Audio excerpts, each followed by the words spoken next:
Nākošais runātājs uz 2 minūtēm deputāts Kariņš. Paldies, priekšsēdētājs kundze, komisāra kungs.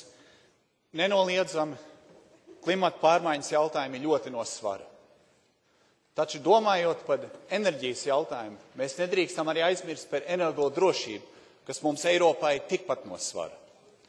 Atcerēsimies pamat faktu, ka Eiropas Savienībā mēs esam atkarīgi no enerģijas importa, un galvenais valsts, no kuras mēs importējam enerģiju, ir Krievija.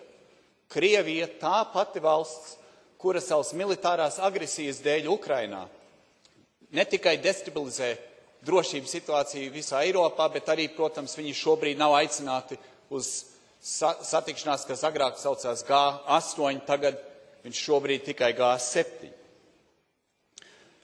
Ko vajadzētu darīt šajā sapulcē, manuprāt, no Eiropas Savienības puses, ir uzsvērt nepieciešamību G7 valstīm savstarpēji sadarboties tieši enerģijas drošības jautājumā.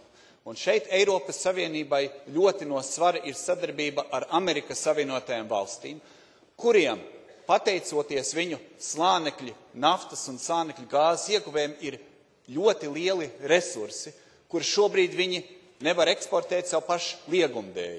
Un Eiropas interesēs būtu panākt to, ka Savienotajās valstīs atceļ šos eksporta ierobežojumus, lai Eiropa varētu importēt dabas gāzes, piemēram, ne tikai no Krievijas, bet arī no Amerikas Savienotajām valstīm, šādā veidā kopīgi palielinot savu energodrošību.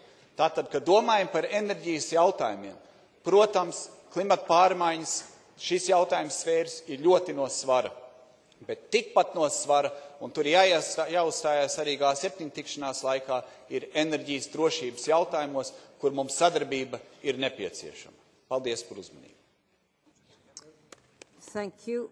For 2 minutes, and I give the... Paldies. Tagad dodu vārdus 2 minūtēm deputātei Jongērijusai. Paldies, priekšsēdētāji.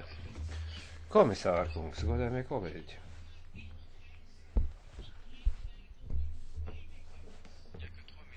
Ir tikai